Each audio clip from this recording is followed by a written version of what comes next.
जैसे अब वैसे तो राधा कौन है, श्री किशोरी जी कौन है, व्याख्या करने के लिए 2 दिन तो बहुत ही कम है, और अभी अगर मुझे आधा घंटे में भी करना हो तो भी बहुत कम है। लेकिन मैं बस एक सरल सी परिभाषा यदि बता दूं तो जैसे मुझे आनंद आता है तो मेरे आनंद व्यक्त करने का एक तरीका है।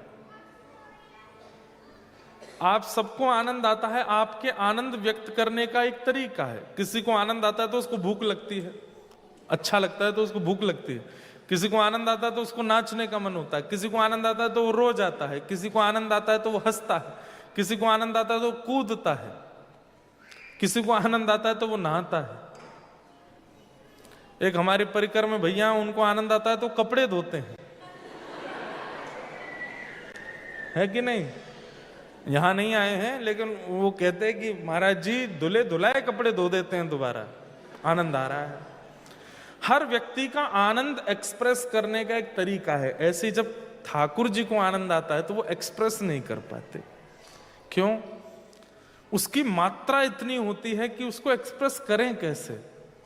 तब ठाकुर जी का आह्लाद, आह्लाद मतलब आनंद की चरमोत्कृष्ट परिस्थिति। हम आप सब लोग तो सुख में ही रहते हैं, सुख की चरमोत्कृष्ट परिस्थिति आनंद, आनंद की चरमोत्कृष्ट परिस्थिति आह्लाद। तो ठाकुर जी का जो आह्लाद है वो किशोरी जी के रूप में प्रकट हो गया है, इसलिए आह्लादनी शक्ति हैं। तो राधा रानी अलग नहीं है, ठाकुर जी का ही चित्त श्री किशोरी जी के रूप में प्रकट है। इसलिए मन भूल मत जयो राधा रानी के चरण, मन भूल मत।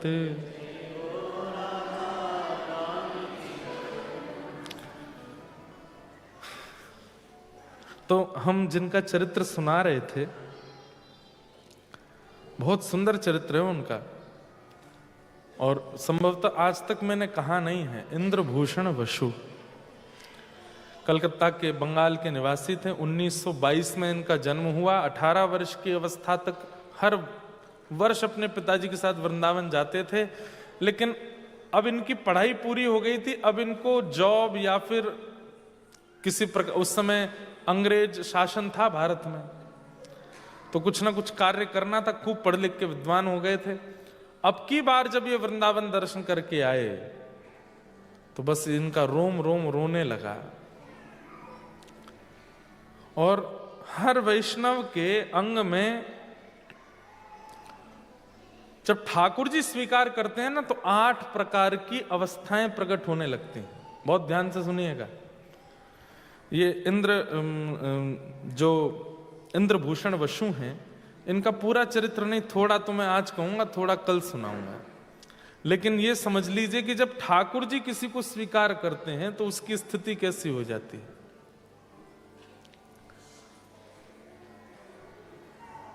अष्ट सात्विक भाव प्रकट होने लगते हैं। अष्ट सात्विक भाव में पहला भाव क्या है? स्तंभ। स्तंभ मतलब जड़वत व्यक्ति खड़ा हो जाता है, ना हिलता है, ना डुलता है, ना आंखों की पलकें चलाता है, ना कुछ बोलता है, प्रक्रिया खत्म हो जाती है। कब? कृष्ण प्रेम करते करते करते करते करते करते एक स्थिति ऐसी आती है जब ठाकुर जी स्वीकार कर लेते हैं तो व्यक्ति ऐसा ही हो जाता है। उसको आप गाली दो, उसकी प्रशंसा करो, उसको बुरा बोलो, उसको अच्छा बोलो, उसको धन दो, उससे सब छीन लो, वो एक रस ही रहेगा। स्तंभन। अष्ट सात्विक भावों में पहला है स्तंभ। अच्छा बोलने से अच्छा लग रहा है और किसी के बुरा बोलने से बुरा लग रहा है तो उसका मतलब ठाकुर जी ने भी स्वीकार नहीं किया है। आप एक रस हो जाओ, ना निंदा आपको परेशान करे, ना स्तुति आपको फुलावे, ना वैभव आपको पागल करे, और ना सब लुट जाने पर आप बेचैन हो जाओ। एक स्थिति बन जाए, समझो ठाकुर जी ने स्वीकार किया। और नहीं बन रही है तो इसका मतलब अभी ठाकुर जी ने स्वीकार नहीं किया। अच्छा, एक बात बोलूं, अष्ट सात्विक भाव जो हम यहां सुन रहे हैं शायद हम में से किसी में नहीं होंगे। कुछ कह नहीं सकते, एक आध में हो भी सकते हैं। मैंने मेलबर्न में भी एक में 2-4 तो देखे थे। मेरे से तो बहुत लोग मिलने आते हैं, कई बालक मिलने आते हैं, उनमें दर्शन होता है। अष्ट सात्विक भाव वाले 8 अभी तक मुझे किसी में नहीं दिखे, पर हाँ 2-4, 3-4 दिखे। तो पहला क्या है? स्तंभन। स्तंभ के भांति व्यक्ति हो जाता है, उसको मारो पीटो काटो, भलाई करो अच्छाई करो, कुछ प्रभाव नहीं होता, वो एक रस रहता है। अष्ट सात्विक भावों में दूसरा भाव क्या है? ठाकुर जी की कथा सुनते सुनते या ठाकुर जी की सेवा करते करते या नाम जप करते करते या नेत्र बंद करके मानसी करते करते भयंकर सर्दी में भी पसीने आने लगे, प्रश्वेत होने लगे। मेहनत करके नहीं, श्रम करके नहीं, हीटर चला के नहीं, ठाकुर जी की याद में। अच्छा एक बात, व्यक्ति जब संसारी रोता है ना तो केवल आंखों से अश्रु निकलता है, लेकिन जब व्यक्ति ठाकुर जी के विरह में बहुत रोता है, रो रो करके उसकी स्थिति ऐसी हो जाती है तो उसके अंग अंग से अश्रु प्रकट होने लगते हैं और हमें लगता है पसीना आ रहा है, प्रश्वेत। ये दूसरा सात्विक भाव है। तीसरा, ये गोपियों में आता था, जो व्रज की गोपियां, और क्षमा करें कान पकड़ के, व्रज में जाकर के कई लोग अपने आप को गोपी भाव में युक्त मानते हैं कि हमें गोपी भाव आ गया है। अगर ये अष्ट भाव आपके प्रकट नहीं है तो आप गोपी नहीं हो। तो पहला स्तंभ के भांति हो जाना, दूसरा अनायास ही भयंकर सर्दी में भी प्रश्वेत आना। मैं नाम नहीं बोलूंगा, एक हमारे वृंदावन के महाराज जी हैं, बोल देता हूं, जो अधिकारी होंगे वो प्रणाम कर ही लेंगे। श्री गोरीलाल कुंज वाले महाराज जी, हरिदासी परंपरा के महाराज जी, आप में से कईयों ने दर्शन भी किए होंगे। शाम के 7 बजते ही वो चाहे दुनिया के किसी कोने में हो, प्रधानमंत्री की सभा में हो, उनको एकांत में जाना है और बैठना है आंख बंद करके। क्यों? मानसी में जाते हैं, अपने प्रिया प्रियतम के उनको मानसी में पौढ़ाना, चरण सेवा करना, प्रसादी करना, ये सब उनका नियम है। एक नहीं अनेक बार उनके शिष्यों के द्वारा सुनी गई बातें कि एक बार महाराज जी कहीं ट्रेवल कर रहे थे, गाड़ी में थे, 7 बजती उन्होंने सीट पर ही आसन लगाया, बैठ गए, बोले गाड़ी चलाते रहो। बोले ग्वालियर के आसपास कहीं पहुंचे थे महाराज जी, भयंकर एक्सीडेंट हुआ गाड़ी का, ड्राइवर को चोट आ गई, पीछे वाले को चोट आ गई, महाराज जी भी गाड़ी के अंदर दब गए, सब लोग बाहर निकल के आ गए और महाराज जी तब भी समाधिस्थ ही बैठे थे। बोले जैसे तैसे हमने उनको बाहर निकाला, बाहर निकलने के उनका समय है इतनी देर, वो 1-1.25 घंटे रहते ही हैं ध्यान में आज भी।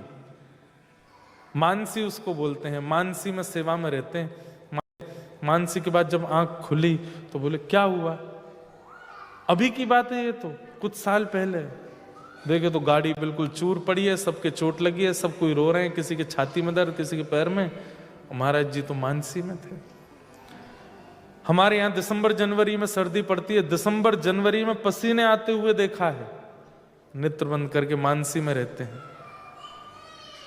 और सबसे बड़ी प्रेमी की एक और बात बताऊं, प्रेमी जब रुदन करता है ना तो उसके आंसू यहां से नहीं आते, उसके आंसू यहां से निकलते हैं, कोने से। अब इसमें भी एक अंतर है, वो भी अष्ट जो सात्विक भाव उसमें एक ये भी है, आगे बताऊंगा। तो पहला है स्तंभ, दूसरा है श्वेत, तीसरा है पुलक। पुलक मतलब रोना। आंखों के इधर के भाव से यदि अश्रु आ रहे हैं, यहां से अश्रु यदि प्रकट हो रहे हैं इधर से, तो इसका मतलब है असली आंसू नहीं है। अब कोई रोवे तो उसके आंख में झांक के देख ले। असली आंसू मतलब वो बस रो रहा है पर इतना भावुक है नहीं। आंख के बीच से आंसू आवे तो उसका मतलब विरह है। और आंख के कोने से आंसू आवे तो समझो प्रेम में डूब चुका है, प्रेम में रो रहा है। पुलक। तो अष्ट सात्विक भावों में तीसरा भाव क्या है? पुलक, रोना।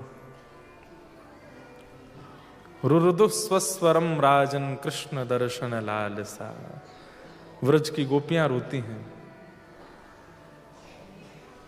आहा, पुलक। चौथा है स्वर भेद। बोलना चाहेगा लेकिन शब्द निकलेगा नहीं, बोलना चाहेगा लेकिन इतना रुकेगा, इतना उसका कंठ जो है वो अवरुद्ध हो जाएगा कि वो स्पष्ट बोल ही नहीं पाएगा। मीराबाई का एक पद है, पद